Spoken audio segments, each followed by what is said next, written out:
반갑습니다. 이지영 가이드입니다. 오늘은 2021년 5월 29일 토요일입니다. 또 동시에 오스만 제국이 콘스탄티노플이라고 하는 도시를 함락한 지 568년째 되는 해이기도 합니다. 568년 전, 그러니까 오늘부터 6월 1일까지 이 4일 동안 오스만 제국과 또 동로마 제국 이 둘 사이에 어떤 일이 있었는지 이야기 들려드려 보도록 하겠습니다. 우선 동로마 제국. 이 동로마 제국은 330년 로마 제국의 황제였던 콘스탄티누스 대제가 건국했습니다. 기존 로마 제국의 수도를 현재의 이스탄불, 그러니까 당시에는 비잔티움이라는 이름의 도시로 옮긴 것이죠. 이 많은 역사학자들은 수도 천도의 지리적인 이유를 들어서 로마가 둘로 분리된 것이 이 수도 천도의 해인 330년이라고 주장하기도 합니다. 그리고 또 395년 분열 통치.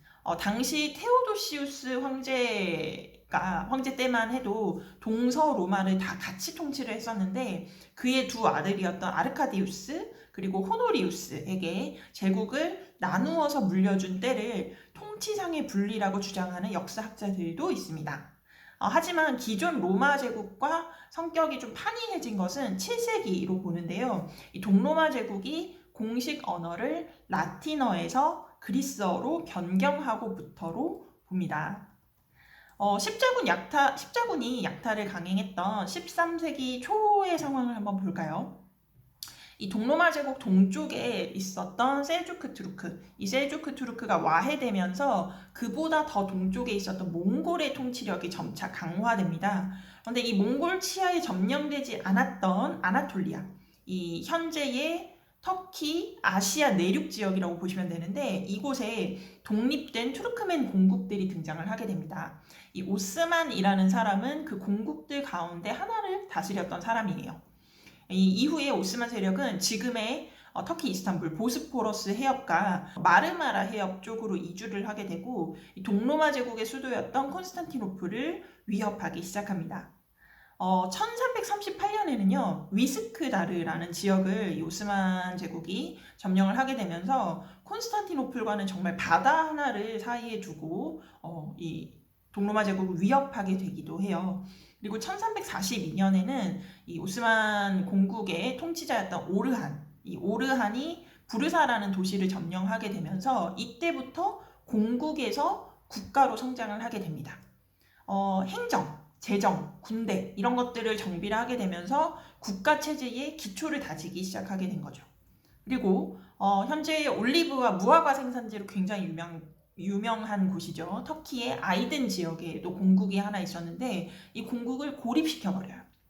왜냐하면 당시 아이든 공국은 동로마 제국과 동맹 관계에 있었는데 동로마 제국 용병에게 물자 공급을 담당했던 것이 바로 이 아이든 공국이었기 때문입니다. 이후에 1452년에 이 술탄 메헤메 2세가 보스포러스 해협 가운데서도 폭이 가장 좁은 곳에 루멜리 히사르라는 이름의 요새를 건설합니다. 맞은편에는 그의 선조였던 술탄 바예지드가 건설한 아나돌루 히사르가 있었습니다. 이 두 요새의 정체는 보스포러스 해협을 따라 콘스탄티노플로 물자를 조달하던 이 선박을 격추하기 위한 것이었습니다. 이로써 흑해 지역을 통해서 유입이 되는 이 여러 선박들, 특히나 콘스탄티노플의 재정적인 지원을 해주는 것들을 막음으로 인해서 완벽한 경제적인 고립을 이뤄낼 수가 있었던 것이죠. 1453년이 되면 이 술탄 메헤메 2세는 드디어 성벽으로 둘러싸인 작은 도시인 콘스탄티노플을 점령하기 위해 박차를 가합니다. 근데 사실 이슬람 세력이 콘스탄티노플을 공격한 건 이번만이 아니거든요. 이슬람 아랍인에 의한 점령 시도는 무려 7차례나 됩니다. 왜 이슬람 세력은 많고 많은 도시들 가운데 하필이면 콘스탄티노플을 점령을 하려고 했을까? 여러 가지 이유가 있겠지만 저는 종교적인 부분을 말씀을 드려보고 싶어요. 이 이슬람이라고 하는 종교에는 기독교의 성경과 같은 그런 책이 있습니다. 꾸란이라는 이름의 책인데 이것은 신의 계시를 책으로 정리를 한 것입니다. 그리고 꾸란과 좀 유사한 성격의 또 다른 책이 바로 하디스라는 것도 있습니다. 이 하디스는 이슬람의 창시자였던 무함마드의 언행록이라고 보시면 되는데요. 좀 더 풀어서 말씀을 드려보자면 무함마드가 했던 말, 그리고 무함마드가 했던 행동, 이런 것들을 들은 사람들, 본 사람들의 입에서 입으로 전해진 것들을 기록해 놓은 책이라고 보시면 돼요. 그리고 무함마드의 예언도 들어있기 때문에 이슬람을 믿는 사람들은 이 책을 언행록이라고도 부르지만 또 예언서라고도 부르기도 합니다. 네, 이 책에 기록되어 있는 여러 예언들 가운데 하나를 제가 말씀드려 보도록 할까요? 콘스탄티노플 언젠가 함락될 것이며 그 정복자와 그의 부하들은 축복받은 자이다. 네, 이런 예언이 있습니다.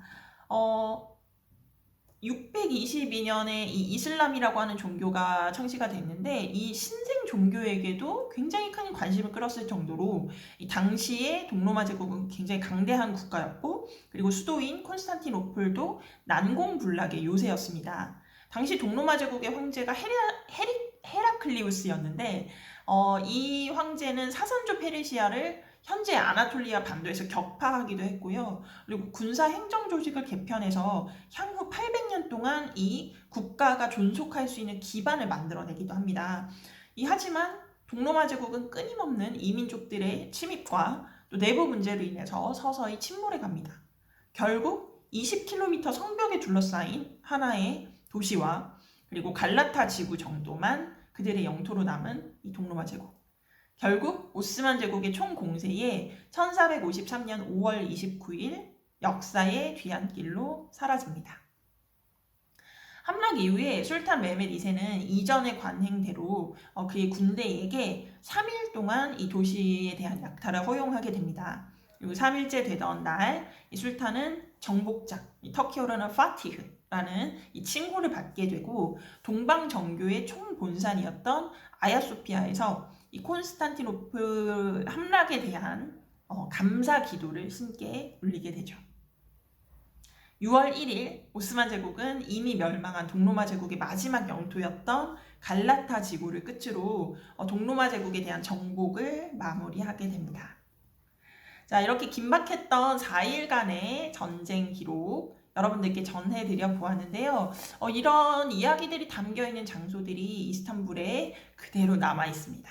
이스탄불을 여행하실 때는 아야소피아, 고고학 박물관, 아나돌루 히사르, 루멜리 히사르, 테오도시우스의 성벽, 파노라마 1453 박물관, 갈라타 타워, 제노바인들의 성벽, 이렇게 8가지 유적들을 꼭 방문해 보시기 바랍니다.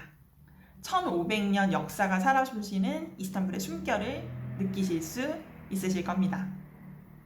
네, 오늘은 이렇게 5월 29일이라는 그 날짜의 테마를 맞추어서 과거 역사 속에서 어떤 일이 있었는지에 대한 이야기 한번 들려드려 보았는데요. 재미가 있으셨는지 모르겠네요. 다음번에도 이렇게 재미있는 역사 이야기, 또 유익한 이야기로 다시 찾아뵙도록 하겠습니다. 끝까지 시청해 주셔서 고맙습니다.